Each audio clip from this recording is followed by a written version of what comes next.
आज का ये पहला सत्र, इसके ज़रिए हम इसमें बात करेंगे सबसे बड़े प्रदेश का कायाकल्प, प्राथमिकताएं और चुनौतियां, और एंकर की भूमिका में रहेंगे दिबांग। आज के हिंदुस्तान के शिखर समागम में हम स्वागत करते हैं श्री अखिलेश यादव का, और मैं दिबांग से निवेदन करूंगी कि वे मंच पर आ जाएं और अपनी जगह ग्रहण कर लें और आप सभी अपने सवाल हम तक पहुंचाते रहें। पहले सत्र की शुरुआत अब हम करने जा रहे हैं श्री अखिलेश यादव और दिबांग के साथ।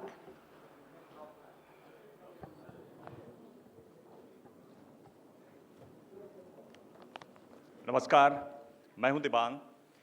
हिंदुस्तान शिखर समागम में आपका स्वागत है। आप ये शो लाइव देख रहे हैं एबीपी न्यूज़ पर। हमारे पहले मेहमान हैं जो जब राजनीति में आए तो एक नई ताज़ा हवा की तरह आए।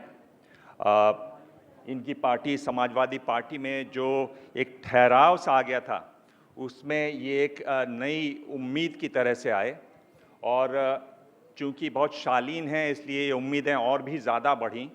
युवा हैं तो उम्मीदें और परवान चढ़ीं। तरह तरह के कयास लगाए गए, लेकिन इनका टेस्ट हो चुका है पहला, उसमें ये पास हुए। और जो असली टेस्ट है जो 3 साल पहले शुरू हुआ, उसमें ये कहाँ तक पहुँचे, क्या परेशानियाँ उसमें आ रही हैं, क्या दिक्कतें आ रही हैं, और कैसे आगे ये जाना चाहते हैं आगे की क्या योजना है, जिप की तरफ ये बहुत ज़रूरी है। और इन्हीं सवालों पर इनको मैं घेरूंगा, इनसे बात करूंगा। आपके जो सवाल हैं उनको भी उसमें शामिल किया जाएगा। हमारे साथ उत्तर प्रदेश के मुख्यमंत्री अखिलेश यादव, आपका स्वागत है। बहुत धन्यवाद। कार्यक्रम हम शुरू करेंगे, उसमें आप अपनी बात रखिए, आपके पास समय है। ध्यान से सुनिए इनकी बातें, क्योंकि इनकी बातों से ही हमारे सवाल भी निकलेंगे।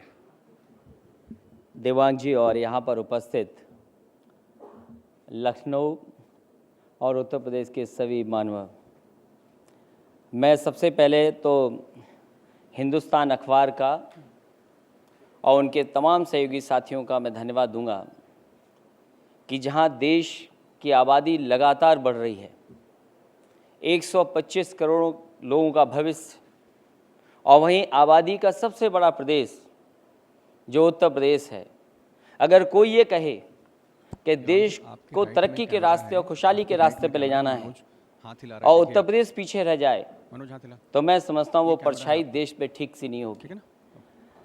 देश की खुशहाली हो, देश तरक्की के रास्ते पे जाए, उसमें उत्तर प्रदेश की भूमिका महत्वपूर्ण है। आबादी जैसा कि बढ़ी है, मैं ये कह सकता हूँ कि जहाँ दरवाजे खुले हैं उद्योग के लिए, कारखानों के लिए, नई दुनिया बन रही है, जहाँ दुनिया के बाज़ार जुड़ रहे हैं, मैं समझता हूँ यहाँ की आने वाली पीढ़ी के लिए और उद्योग के लिए और तमाम लोगों के लिए केवल कंपटीशन आपके अपने बीच नहीं बल्कि दुनिया के पैमाने पर आपका है। वहीं चुनौती ये कि आप कहाँ खड़े हैं उनके सामने।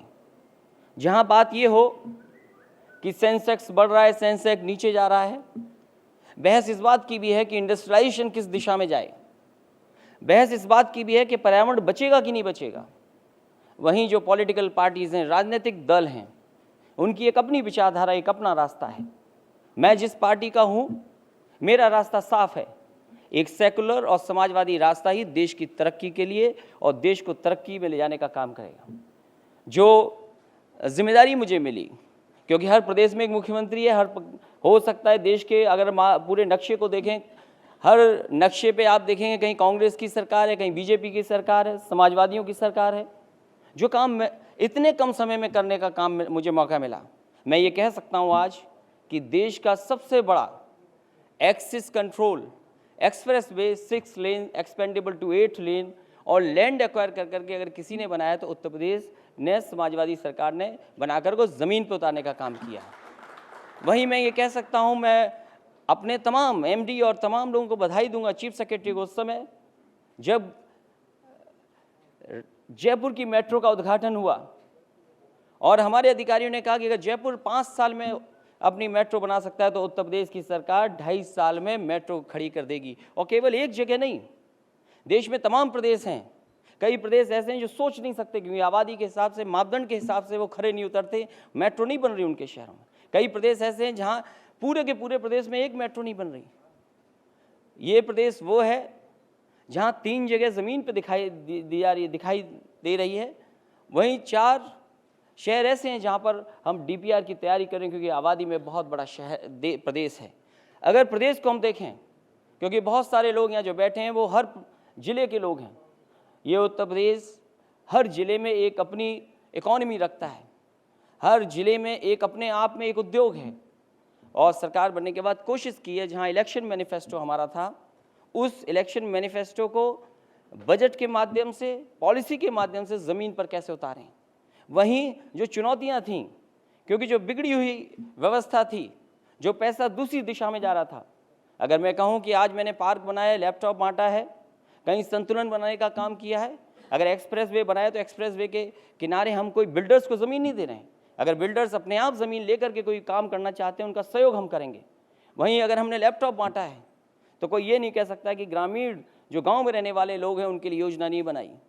जहां लैपटॉप बांटा है तो वहीं कामधेनु डेयरी भी दी है। अगर मेट्रो चला रहे हैं तो साइकिल ट्रैक भी दे रहे हैं। वहीं संतुलन कैसे बने, इंफ्रास्ट्रक्चर में कैसे काम हो। लोग कहते हैं बिजली आए, बिजली तब तक नहीं आएगी जब जनरेशन, ट्रांसमिशन और डिस्ट्रीब्यूशन बेहतर नहीं होगा। मैं समझता हूँ जो यहाँ के समझदार लोग हैं, जिन्होंने जाना होगा उत्तर प्रदेश के बिजली विभाग को, वो जानते होंगे कि इस सरकार ने 3.5 साल में बड़े पैमाने पर काम करके दिखाया। जहाँ की ऐसा भी हुआ है कि कई बार मुख्यमंत्रियों ने शिलान्यास की चीज़ें, लेकिन उन्हें उद्घाटन करने का मौका नहीं मिला। मैं ये कह सकता हूँ कि जब प्लांट लगाने की शुरुआत की और उद्घाटन करने का भी मौका समाजवादियों को मिला, केवल 1 यूनिट का नहीं, कई और ऐसी चीज़ों का। नई पॉलिसी ज़मीन पर उतारी। सोलर पॉलिसी आपके प्रदेश में नहीं थी, सोलर पॉलिसी हम लोग ने उतार दी। वहीं बड़े पैमाने पे इन्वेस्टर्स आ रहे हैं, और कम से कम समाजवादी इस सरकार ने उत्तर प्रदेश में कोशिश की है कि माहौल ऐसा हो कि यहाँ पे ज़्यादा से ज़्यादा इन्वेस्टर आएँ। अभी कुछ दिन पहले एक बहुत बड़े उद्योग घराने के मुझसे लोग मिले थे। उन्होंने कहा कि देश में इधर आटे का बाज़ार बहुत बढ़ रहा है और आटे का बाज़ार की जो ग्रोथ है वो 18% तक पहुँच रही है। हमने कहा उत्तर प्रदेश है जो इंटीग्रेटेड, अगर आप चाहेंगे, उत्तर प्रदेश में सबसे ज़्यादा पैदावार है गेहूँ की, अगर आप चाहें तो यहाँ शुरुआत कर सकते हैं। वो हालांकि पहले से शुरुआत की उन्होंने, हम उस काम को और आगे बढ़ाना चाहते हैं, क्योंकि सबसे ज़्यादा गेहूँ अगर कहीं पैदा होता है, नाम तो पंजाब का है, लेकिन हकीकत ये है कि उत्तर प्रदेश के किसान यहाँ पैदा करते हैं। चीनी यहाँ सबसे ज़्यादा है, हालांकि बाज़ार की बात अलग है, क्या संकट चीनी मिलों के ऊपर है, लेकिन उसका भी रास्ता सरकार ने निकाला है। हम किसान को ये भी नहीं कह सकते हैं कि हज़ारों करोड़ बजट से पैसा देने के बाद भी किसानों की जो हालात होनी चाहिए वो नहीं बेहतर हो पा रही है। इसलिए समाजवादी लोगों ने उत्तर प्रदेश में खासकर एक मॉडल तैयार किया है, क्योंकि मैं बात अपनी देश की कहनी थी, उत्तर प्रदेश पे इसलिए ले आया क्योंकि आबादी के हिसाब से, बाज़ार के हिसाब से बड़ी जगह है। और मैं तो ये भी जानता हूँ कि जब कभी किसी को प्रधानमंत्री बनना होता है तो उत्तर प्रदेश में आकर के उन्हें कहीं ना कहीं जगह ढूंढनी पड़ती है। तो ये प्रदेश वो है जो सबसे ज़्यादा लोकसभा के सांसद दे रहा है। बहस इस बात की नहीं होनी चाहिए स्मार्ट सिटी कितनी बनेंगी, सहूलियत का शहर कौन सा हो, आराम किस शहर में बने, सादगी का शहर क्या हो। अगर गिनती 13 की हो, शुभ नहीं माना हमने, क्योंकि धर्म का रास्ता या उस तरह के रास्ते पे बहस दूसरे लोग करते हैं। हमने 13 शुभ न मान करके हमने 14 दे दिया, क्योंकि 14 शुभ ज़्यादा माना जाता है, 13 हमारे यहाँ शुभ नहीं माना जाता। ये समाज, देश वो है और भारत वो है, यहाँ के तमाम हमारे राष्ट्रीय नेतृत्व के लोगों ने ऐसा कर दिखाया है और कहीं ना कहीं परिभाषा ये दी है कि देश के लोगों में टॉलरेंस भी है और एक्सेप्टेंस भी है। यही विवेकानंद जी ने कहा कि आज मुझे धर्म ने ये सिखाया है कि सबसे ज़्यादा टॉलरेंस और सबसे ज़्यादा एक्सेप्टेंस किसी धर्म में है तो वो है हमारे हिंदू धर्म में। लेकिन दिशा क्या हो, उत्तर प्रदेश जो आबादी का ही है, वहीं हमारे अल्पसंख्यक भी बड़ी संख्या में हैं। कोई विचारधारा ऐसी आए जो केवल गाय की बात करे, कोई विचारधारा ये आए कि यहाँ पर ये होना चाहिए, लेकिन एकता के सवाल पर अगर कोई और है तो रास्ता हमें भी निकालना पड़ेगा। इसलिए जहाँ तक समाजवादियों की सोच है, धर्मनिरपेक्षता को लेकर के, सेकुलरिज्म को लेकर के एक सोशलिस्ट रास्ता अपनाया है। मैं समझता हूँ ये देश की ज़रूरत है, देश का सेकुलर रास्ता हो, देश का सोशलिस्ट रास्ता हो, क्योंकि 125 करोड़ की जिम्मेदारी बड़ी है। आबादी के हिसाब से दुनिया में बहुत सारे देश तरक्की कर गए, आसपास पड़ोसी देशों को अगर हम देखें तो बहुत खुशहाल हैं, बहुत रास्ता आगे भी है। हम उनको उदाहरण नहीं मान सकते जो हमसे पीछे हैं, लेकिन जब हम देश की बात करें, दुनिया के पैमाने पे बात करें, हाँ, कुछ क्षेत्रों में हमने बराबरी ली है, लेकिन अभी बहुत सारे क्षेत्रों में भी हमें बराबर खड़ा होना पड़ेगा, क्योंकि मुकाबला केवल आपका और हमारे बीच का नहीं है, प्रदेशों के बीच का नहीं है, देश के बड़े पैमाने पर और दुनिया के जो देश हैं उनसे आपका कंपटीशन है। मैं समझता हूँ कि इतनी ही बात मैं कह सकता हूँ, क्योंकि आपके सवालों में मेरे जवाब आएंगे और मैं कोशिश करूँगा कि जो देश का रास्ता हो वो एक सोशलिस्ट रास्ता हो, एक सेकुलर रास्ता हो, क्योंकि लोग बहुत ज़्यादा आज दुनिया ऐसी भी है जहाँ पर कोई बात छिपाई नहीं जा सकती। आज से 10 साल पहले की जो राजनीति थी वो अलग थी, लेकिन आज राजनीति व्हाट्सएप की भी है, आज राजनीति मेल की भी है। अगर कोई घटना किसी फुटपाथ पे हो जाए तो मैं समझता हूँ उसकी खबर कितनी बड़ी बन सकती है। इस बात को हमने महसूस किया और मौका न मिलते हुए विपक्ष को हम लोगों ने मदद करने का भी काम किया। इधर बहुत सारी ऐसी चीज़ें हैं जिसमें परिवर्तन लाना है, लेकिन जो उत्तर प्रदेश में हमने कोशिश की है, मैं ये कह सकता हूँ कि दूध में आज हम लोग आगे हैं, गेहूं में आगे हैं, गन्ने में आगे हैं, बगास में आगे हैं, कंजर्वेशन में आगे हैं, इंफ्रास्ट्रक्चर में आगे हैं। तमाम क्षेत्र हैं जहां जानवर भी बढ़ा लिए, लैपटॉप डिस्ट्रीब्यूशन भी कर दिया, समाजवादी पेंशन भी बड़े पैमाने पर दी है। अपने बजट का कैसे बेहतर इंतज़ाम करें, कैसे जनता तक पहुंचाएं, उस दिशा में हम लोगों ने कोशिश की है। मैं समझता हूं इसी तरह का मॉडल हो जो संतुलन बनाए, जहां हम बात करते हैं कि सस्टेनेबल ग्रोथ हो। मैं समझता हूँ सोशलिस्ट और सस्टेनेबल एक ही बात है, तो अगर वो रास्ता अपनाया जाएगा तो देश भी खुशहाली के रास्ते पे जाएगा। मैं इन्हीं शब्दों के साथ आपका धन्यवाद देता हूँ। बहुत बहुत आपको बधाई, बहुत बहुत धन्यवाद आपका।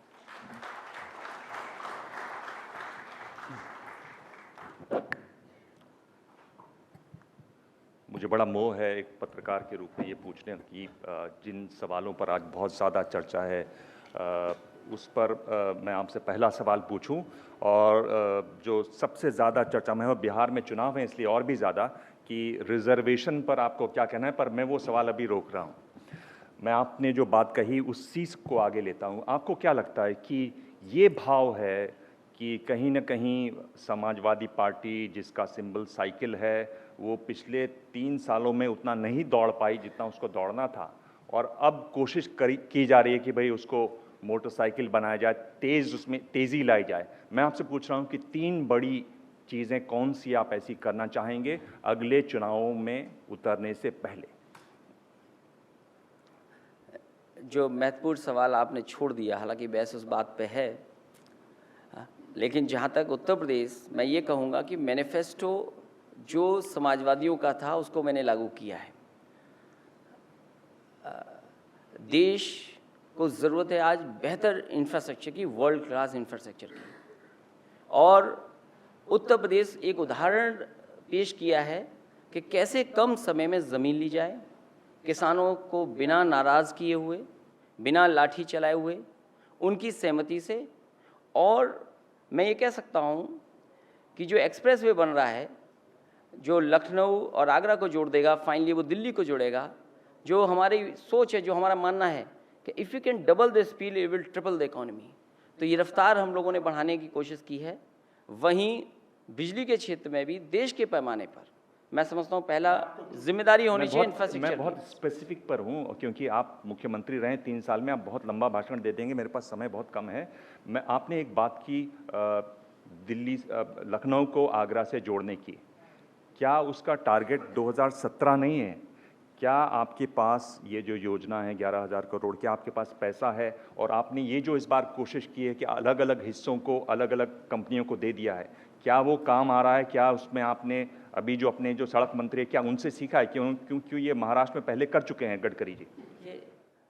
मैं किसी मॉडल पर हूँ, मैं ये कह रहा हूँ क्योंकि मैं राजनीतिक बात पे नहीं जाना चाहता हूँ, लेकिन जब देश बहस करे कि ज़मीन कैसे ली जाए, मैं समझता हूँ उत्तर प्रदेश ने एक मॉडल पेश किया है, कम समय में ज़मीन लेकर के, ज़मीन पे उतार करके, और 2016, मैं 17 की बात नहीं कहूँगा क्योंकि 17 में तो उस पर चलना है, इसलिए 2016 अक्टूबर तक आपको वो सड़क बन करके सरकार दिखाएगी जिस पे लोग चलते हुए नजर आएंगे आपको। लैंड की आप बात कर रहे हैं कि लैंड में आपने बहुत काम किया है। आपकी लखनऊ मेट्रो की योजना करीब 7,000 करोड़ की है, नॉर्थ साउथ कॉरिडोर जो लखनऊ का बनने वाला है। क्या लखनऊ में लैंड की जो समस्याएं थी, लैंड के जो इश्यूज थे, क्या वो हल हो गए?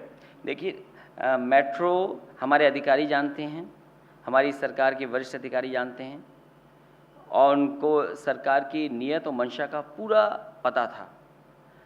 ये निर्देश थे और ये बात सहमति से थी कि कोई भी रुकावट आए, अगर हमें अपने संसाधनों से भी पैसा लगाना पड़े बजट का, तो मेट्रो लखनऊ में बनाएंगे और वो हम लोगों ने कोशिश करके भी दिखाया। ये अलग बात है कि अब केंद्र सरकार का सहयोग मिला है, मैं चाहता हूँ और सहयोग मिले, क्योंकि होम मिनिस्टर की कॉन्स्टिट्यूंसी में तो मेट्रो चल जाएगी। हम चाहते हैं कि प्रधानमंत्री की कॉन्स्टिट्यूंसी में मेट्रो चले, तो मैं समझता हूँ और हमारा सहयोग होना चाहिए और बड़े पैमाने पर सहयोग मिलना चाहिए।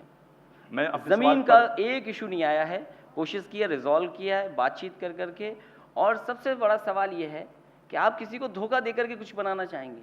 अगर मार्केट वैल्यू किसी बात की चीज़ की है तो आपको वो कीमत देनी पड़ेगी। मान लीजिए, मैं उदाहरण दे सकता हूँ, लखनऊ में बिजली विभाग के लोगों को सब स्टेशन बदलना था। बात ये आई कि मुआवजा कितना दिया जाएगा, मुआवजा उसका 20 करोड़ के लगभग बन रहा था। मैंने कहा सरकार को कोई फ़र्क नहीं पड़ता 20 करोड़ देने के लिए, क्योंकि आपको सब स्टेशन बनाना है, इसलिए 20 करोड़ उसको मुआवजा दिया और सब स्टेशन आज बनना शुरू हो गया। चलिए, मैं अब आपसे रिजर्वेशन वाला सवाल पूछ रहा हूँ। क्या आप जिस तरह की बात आरएसएस प्रमुख कर रहे हैं, क्या आप उसका समर्थन करते हैं रिजर्वेशन पर? देखिए, मैं ये कह सकता हूँ, हमारा संविधान अधिकार देता है आरक्षण के लिए। वहीं देश को ज़रूरत है कि आज भी तमाम ऐसे जाति के लोग हैं, क्योंकि धर्म के आधार पर बात अलग है, लेकिन जात के आधार पर ये चीज़ें हैं कि अभी भी बहुत सारी जातियाँ बहुत पिछड़ी हैं, उनकी गिनती भी नहीं है। हम और आप लोग शायद उन जातियों को जानते भी नहीं हैं। मैं समझता हूँ अगर आज़ादी के इतने वर्षों के बाद कैसे उन्हें मौका देंगे। लेकिन कुछ ताकतें ऐसी हैं कि आरक्षण मांगने वालों को वो इतना बदनाम कर देना चाहते हैं कि वो आरक्षण मांगना ही भूल जाएं। ये उन ताकतों पे आपको नज़र रखनी चाहिए कि ऐसी भी ताकतें हैं, वो चाहते हैं कि आरक्षण मांगने वालों को बदनाम कर दिया जाए। ये बेईमान लोग हैं, ये समाज के अच्छे लोग नहीं हैं। तो मैं समझता हूँ उस पर बहस जब छिड़ेगी, उस बात को हम अपना सामने रखेंगे। क्या आपको लगता है कि आर्थिक आधार पर आरक्षण होना चाहिए? देखिए, आधार आर्थिक, क्योंकि हमारा देश जो है वो एक जाति एक धर्म का नहीं है। देश में अनेक जातियों के लोग हैं, अनेक धर्म के लोग हैं। आप आज़ादी के इतने वर्षों के बाद भी उनके बीच खुशहाली नहीं पहुंचा पाई, जिम्मेदार कौन है? अगर उन्हें मौका मिल जाए, कई बार ऐसा भी होता है कि अगर उन्हें अच्छा स्थान दे दें तो वो काबिलियत अपने आप आ जाती है। बहुत बहस लंबी है, लेकिन मैं इस पक्ष में हूँ कि आज बहुत सारी जाति लोग ऐसे हैं जो आज भी बहुत पिछड़े हैं, वो मुख्य धारा में नहीं आ पाए। उनमें मुख्य धारा में लाने के लिए आप क्या कर सकते हैं? चलिए, देश से आप पर आते हैं अखिलेश जी। आपने मुझे पिछली बार जब हम मिले थे तब बताया था कि एबीपी न्यूज़ के एक कार्यक्रम में कि यूपी में करीब 4.5 मुख्यमंत्री हैं। 3 साल हो गए करीब उस बात को। क्या वो 4.5 5 हुए या नहीं हुए? देखिए, ये बहस इसलिए आप कर रहे हैं क्योंकि दिल्ली से आप आए हैं। बिल्कुल। जो लखनऊ के लोग हैं वो भूल गए हैं। लखनऊ के लोगों को एक ही दिखाई दे रहा है, एक ही मुख्यमंत्री है। और खबरों से अगर आप मुझे मापदंड दिखाओगे, अगर आप खबरों से मुझे पहचानोगे तो ये गलत बात है, क्योंकि मैं चैनल के बारे में कुछ कहना नहीं चाहता, अखबारों के बारे में कुछ कहना नहीं चाहता हूँ। क्योंकि अखबारों के माध्यम से आप अगर मुझे जानोगे, सरकार को जानोगे, तो कन्फ्यूज़ रहोगे आप, क्योंकि बदायूं का मामला आप जानते हो। चलिए, आपने एक अच्छी बात कही कि एक ही मुख्यमंत्री हैं। पिछली बार आपने खुद स्वयं 4.5 कहा था, इसलिए मैं आपसे सवाल पूछ रहा हूं। मैं इस पर आगे जा रहा हूँ। मैं ये पूछ रहा हूँ कि अगर एक ही मुख्यमंत्री हैं तो सार्वजनिक रूप से खुले मंच पर क्यों उस मुख्यमंत्री को बार बार झिड़क दिया जाता है? जो बातें आप अपने बेडरूम में कर सकते हैं, ड्राइंग रूम में कर सकते हैं, वो बातें सार्वजनिक रूप से क्यों होती हैं? क्या बातचीत नहीं हो पाती पहले, या समय नहीं मिलता? उसकी वजह क्या है? मैंने इस सवाल का कई बार जवाब दिया है और हर बार पत्रकार ही फंसे हैं उसमें। मैं अभी भी जवाब दे सकता हूँ, आप ही फंस जाएंगे। नहीं, जवाब दे दीजिए। देखिए, मैंने जब भी किसी पत्रकार ने मुझसे पूछा, मैंने यही कहा है, यहाँ हॉल में कोई लोग बैठे हों, मुझे ये बता दो कि अपने पिताजी से किसी ने डांट नहीं खाई, एक हाथ खड़ा होकर के मुझे दिखा दो सामने। और दूसरा मैं ये कहता हूँ आपको, आपकी शादी हो गई होगी। अब ये देखो, आपका नाम जानता हूँ मैं, लेकिन आपके बारे में ज़्यादा नहीं जानता, इसलिए मैं सवाल अपना वापस ले लेता हूँ। क्योंकि मैंने कई बार ये पूछा है पत्रकारों से कि मैंने अगर शादी हो गई, अगर आपके बच्चे हैं, तो आप उन बच्चों को डांटते हो कि नहीं डांटते? तो मेरा सवाल वही है, आपने मेरे सवाल का नहीं जवाब दिया। मैंने आपसे ये पूछा कि ठीक है, ये बातें आप ड्राइंग रूम में कर सकते हैं, ये बातें आप बेडरूम में कर सकते हैं। देखिए, आप घर के अंदर हो सकता है वो आपका कान भी मरोड़ दें, वो भी बात है। सार्वजनिक रूप से आप इस तरह से कहते हैं, और उसमें भी कई बार उन्होंने कहा कि अब ये मुख्यमंत्री तो हमारी बातें नहीं सुन रहे हैं, कहीं और बात करते रहे। मतलब आप ये देखिए कि अगर वो कह भी रहे हैं और वो राष्ट्रीय अध्यक्ष भी हैं, पिताजी भी हैं, अगर कोई उनका निर्देश है तो मानना भी पड़ेगा। और कम से कम ये आप ये तो देखो कि हम लोग उसके बाद भी काम कर रहे हैं, किसी से शिकायत नहीं है, किसी से शिकायत नहीं है। पर अखिलेश जी, ये जो तालियां बजी हैं ये इसलिए बजी, आपने कहा उसके बावजूद भी हम काम कर रहे हैं। ऐसा लग रहा है कि मतलब रोड़ा अटकाया जा रहा है, सारा कुछ हो रहा है। आप यहाँ बैठे लोगों को जज नहीं कर पा रहे। मैं तालियों को बात कर रहा था। आप नहीं जज कर पा रहे, वो क्योंकि मुझे और नेताजी को जानते हैं इसलिए वो ताली बजा रहे हैं।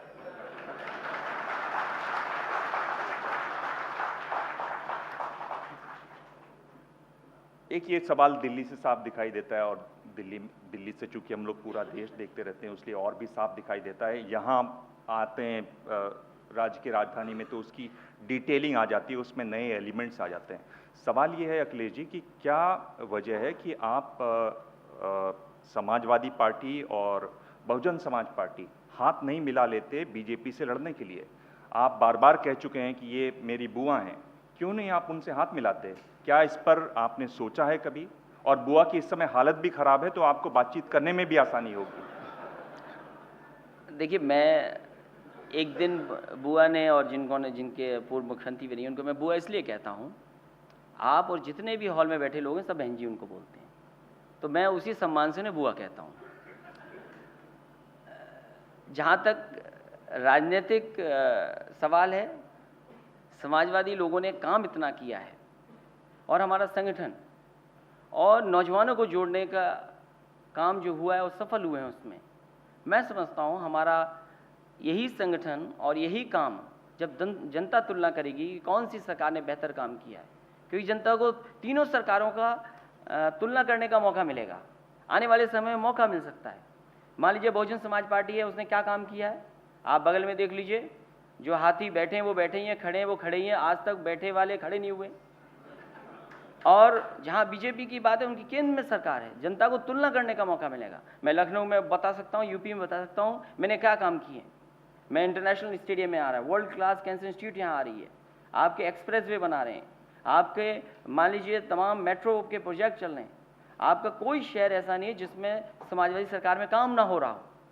अभी तो बीजेपी उसी में उलझ गई कि 13 नंबर होंगे कि 14 नंबर होंगे। उत्तर प्रदेश की जनता ने सांसद दिए हैं ज़्यादा, तो उत्तर प्रदेश को मिलना भी तो ज़्यादा चाहिए। आप 13 से 14 नहीं कर सकते तो 14 से ज़्यादा कैसे बढ़ाएंगे? आपने लखनऊ में जो स्टेडियम है उसकी बात की, 50,000 कैपेसिटी का स्टेडियम ये बनाया जाएगा, 400 करोड़ इसका बजट है। मैं आपसे पूछ रहा हूँ कि क्या आप उसकी भी कोई तारीख तय कर रहे हैं कि कब तक ये स्टेडियम बन जाएगा? मैं आपको कह रहा हूँ कि 2016 में आप मैच देखेंगे उसमें, और केवल क्रिकेट का मैच नहीं, केवल क्रिकेट का मैच नहीं होगा। मैंने कोशिश होगी कि IPL करा दूँ मैं, और आपके और जो मैचेस हैं वो तो होंगे ही होंगे, और कोशिश ये भी होगी कि उत्तर प्रदेश में भी आपको फुटबॉल का भी स्टेडियम ऐसा बना दें जिससे फुटबॉल भी इंटरनेशनल खिलाड़ी आपको सामने दिखाई दें। क्योंकि अभी हाल ही में रॉबर्टो कार्लोस आए थे और आगरा में हालांकि कार्यक्रम हुआ है। हम चाहते हैं कि जहाँ खेल और बढ़ाए हैं मैंने, फुटबॉल भी बढ़े, और खिलाड़ियों का इससे ज़्यादा, समाजवादियों से ज़्यादा सम्मान किसी ने नहीं किया होगा जितना समाजवादी लोगों ने खिलाड़ियों का सम्मान किया है। देखिए, लखनऊ में मेट्रो की बात हो रही है, लखनऊ में स्टेडियम की बात हो रही है, लखनऊ आगरा कॉरिडोर की बात हो रही है। मैं आपसे पूछ रहा हूँ बहुत संक्षेप में कि आपको क्या लगता है कि इन योजनाओं के लिए 2 बड़ी चुनौतियाँ कौन सी हैं, 2 बड़ी रुकावटें आप कौन सी देखते हैं? अब रुकावट जो थी वो खत्म हो चुकी है। अब ये है कि हम उद्घाटन कब करें, केवल अब उद्घाटन का इंतजार है हमें, अब कोई रुकावट नहीं है। चुनौती क्या है इसमें? कि समय पर खत्म हो जाए, केवल चुनौती ये है कि समय पर ये पूरी हो जाए। मैं चाहता हूं कि 2016 अक्टूबर या नवंबर में पूरी हो जाए योजना। उसमें क्या बाधा आ सकती है? मुझे अभी तो कोई बाधा नहीं दिखाई देती। मैं आपको चाहूँगा कि 2016 में हमारे साथ आप चलिए एक्सप्रेस वे पे, वो दिखाऊंगा मैं आपको। आप ये बताइए कि आपने बात कही और आपने कहा कि अंधविश्वास आप नहीं मानते, और ये सवाल आपसे पहले भी पूछा गया है, मैं भी इसको समझना चाहता हूँ कि कैसे आप इसको देखते हैं कि आप राज्य का एक हिस्सा है, वहाँ आप जाते ही नहीं हैं। आपको अगर वहाँ कोई इनॉग्रेशन करना हो, कुछ करना हो, आप दिल्ली बैठे कर देते हैं, लखनऊ बैठे कर देते हैं। मुश्किल क्या है आपको? और ये तो आप तो युवा हैं, आप साइंस में भी आप विश्वास रखते हैं, आप सोच में विश्वास रखते हैं, आप समाजवादी हैं। राज्य के एक हिस्से में मुख्यमंत्री जाए नहीं क्योंकि वो उसके बारे में एक भ्रांति है। जिस शहर की आप बात कर रहे हैं वो शहर दिल्ली का किनारा है, और ये सच है कि मैं ही नहीं, इससे पूर्व मुख्यमंत्री काफ़ी लोगों ने वहाँ ये बनाया हुआ अंधविश्वास, तो हम तो उसमें है जो बड़ों का सम्मान करते हैं, परंपराओं में चलने वाले लोग हैं। अब जहाँ तक परंपरा तोड़ने की बात है अब जहाँ तक परंपरा तोड़ने की बात है, मैं अगले टर्म में पहले ही वर्ष में परंपरा तोड़ दूंगा। अगर आप परंपरा तोड़ना चाहते हैं, आपके पास 2 साल और हैं। अखिलेश जी, आप बहुत इस तरीके से आप बहुत तेज हैं कि जहां आपको खतरा लगता है आप परंपरा कह देते हैं, फिर आप उसको तोड़ने की भी बात करते हैं। आपको ये लग रहा है कि इस टर्म में अगर आप वहां गए तो आपका अगला टर्म नहीं मिलेगा, ऐसा मुझे आभास हो रहा है। ऐसा मेरा मानना नहीं है, क्योंकि सड़क जुड़ेगी, नोएडा तक पहुंचेगी, और जब राजधानी जुड़ जाएगी तो राजधानी तक तो जाना ही पड़ेगा मुझे। दिल्ली तो जाऊंगा ही मैं, तो रास्ते में अगर कोई शहर पड़ता है तो उस पर भी निकल जाऊंगा मैं होता हुआ। लेकिन मैं आपको याद दिला दूं, मेरे लिए वो जगह शुभ है, और इसलिए शुभ है जहाँ पर आप लोगों के सबके हेड ऑफिस हैं, वहीं से मैंने साइकिल यात्रा शुरू की थी। और साइकिल चलाते हुए ये कहा था कि जो लोग मुझे एक्सप्रेस वे पे नहीं चढ़ने दे रहे हैं, वो समय आएगा कि एक्सप्रेस वे का मैं उद्घाटन करूँगा।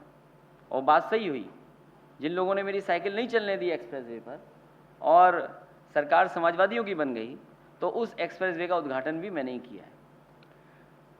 पर तो शुभ है मेरे लिए जी। पर उसके बाद आप कभी वहाँ गए नहीं, लगातार बचते रहे, और बहुत अजीब लगता है कि आप दिल्ली बैठे हुए हैं, उसका इलेक्ट्रॉनिकली नोएडा में उद्घाटन करते हैं, पर नोएडा आप जाते नहीं हैं। चले जाइए, देखिए क्या होता है। हार जाएंगे तो हार जाएंगे, उसमें क्या है, अपने काम पे विश्वास रखिए। अब नोएडा इसलिए भी नहीं जानते हैं कि पता नहीं मीडिया वाले किसको क्या बता दें। मैं जाऊं किसी काम में, बता दें कुछ और। वो ये भी है क्योंकि अभी तक मीडिया के लोगों ने ये भी बताया कि यादव सिंह यादव हैं, हम तो आज तक बात नहीं कर पाए हैं। तो अगर हम नोएडा चले जाएं तो पता नहीं कौन सी कहानी हमसे जोड़ देंगे आप। हम जानते हैं कि प्रेस वाले बहुत खतरनाक होते हैं, पर आप भी इतना जानते हैं कि ऐसा नहीं कि आपकी बिना डोर के पतंग उड़ाएंगे। यहाँ पर बहुत सारे प्रेस वाले हैं, आप उनकी कदर भी करते हैं और उनकी बातों पर विश्वास भी करते हैं, और लोग भी विश्वास करते हैं, तभी उनका सिक्का चलता है। मैं आपसे ये पूछ रहा हूँ, एक सवाल भेजा है BS वधवा जी ने, ये होटल इंडस्ट्री से जुड़े हुए हैं, कह रहे हैं कि होटल इंडस्ट्री को कब इंडस्ट्रीज का दर्जा मिलेगा, जो कि काफ़ी समय से लंबित है। ये है BS वधवा जी हैं, मैं इस पर विचार करूंगा क्या हो सकता है, क्या रुकावट है, इस पर विचार करूंगा।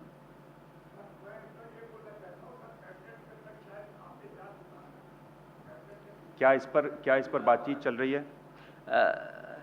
आप जानते हैं, क्योंकि इसमें और चीज़ें भी जुड़ी हैं, बहुत जल्दी इसका फैसला ले लेंगे। हाँ अखिलेश जी, सोशल मीडिया आप पर कहाँ तक असर करता है? आप कितने एक्टिव हैं सोशल मीडिया पर? क्योंकि देखिए कि एक मुख्यमंत्री सोशल मीडिया का इस्तेमाल करते करते कहाँ तक पहुँच गए हैं। क्या आपको लगता है कि वो एक रास्ता है? नहीं, मुझे याद है कि जब मैं क्रांति रथ चला रहा था तो सोशल मीडिया का सबसे ज़्यादा इस्तेमाल समाजवादी लोग कर रहे थे, लेकिन सरकार बन गई इसलिए हम लोगों ने 2 साल छुट्टी ले ली थी। ये गलती हमारी थी, लेकिन अब फिर हम लोग आ गए हैं वापस। सोशल मीडिया पे आपको दिखाई देता होगा, एक लोगों ने तो ये भी कहा कि समाजवादी लोग कहाँ से आ गई है इतनी बड़ी संख्या में। लेकिन सोशल मीडिया का एक अपना रोल है, और मैं समझता हूँ इसकी पेनिट्रेशन और बढ़ती चली जा रही है। जब से स्मार्टफोन्स आए हैं और गांव-गांव चीज़ें पहुँची हैं, मैं समझता हूँ सोसाइटी में इसका पेनिट्रेशन बढ़ेगा, लोग इसका बेहतर और अच्छा इस्तेमाल करेंगे। हालांकि ये अलग बात है, कई बार ऐसी भी बातें आती हैं जिस पे झगड़ा भी हो जाता है, कानून व्यवस्था का भी सवाल उठता है, लेकिन मैं समझता हूँ आने वाले वक्त में इसका बेहतर इस्तेमाल होगा, जो कि इंफॉर्मेशन ज़्यादा तेज भागेगी, और इसके पक्षधर हम लोग हैं। और वरना इतना लैपटॉप हम क्यों बांटते उत्तर प्रदेश में?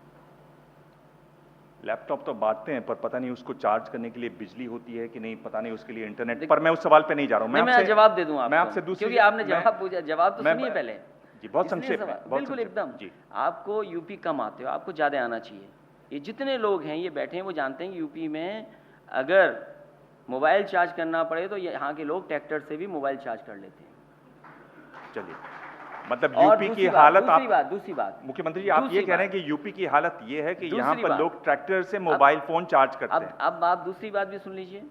इधर बिजली के लिए बेहतर काम किया है और जिस तरीके से ज़माना एसी और डीसी की तरफ लौट रहा है, मैं समझता हूँ उत्तर प्रदेश पहला प्रदेश होगा जहाँ आने वाले समय में 2 लाख घरों में सोलर पैनल से बिजली पहुँचा देंगे, 2 लाख लोहिया आवासों में।